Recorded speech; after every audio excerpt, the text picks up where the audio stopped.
Welcome to our channel. Today we how to uninstall Adobe InDesign, beginner guide step by step clearly. To uninstall Adobe InDesign, begin by closing the application if it is currently open. Locate the control panel on your computer. If you're using Windows, click on the Start menu and type Control Panel in the search bar. Open the control panel from the search results.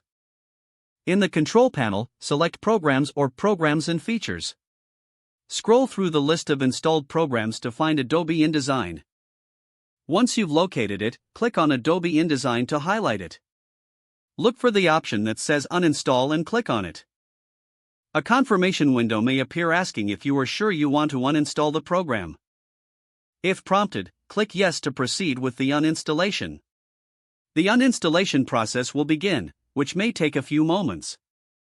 Wait until the process is complete, and then click Finish when prompted. If you have Adobe Creative Cloud installed, you can also uninstall InDesign through that application. Open Adobe Creative Cloud and log in if necessary. In the Creative Cloud interface, navigate to the Apps tab. Find Adobe InDesign in the list of installed applications. Click on the three-dot menu next to Adobe InDesign. Select Uninstall from the drop-down menu. You may be prompted to confirm your choice. Click Uninstall again to proceed.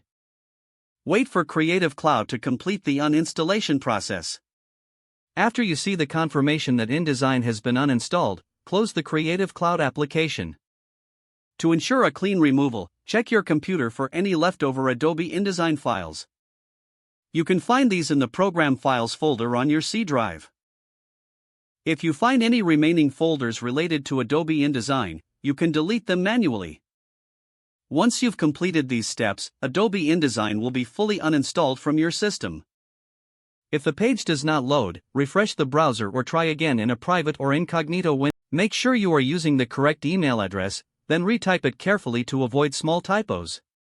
If your password is not accepted, use the reset option and create a new strong password you can remember.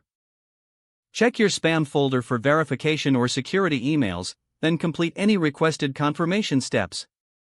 Don't forget to like this video and subscribe to our channel for more step-by-step tech guides.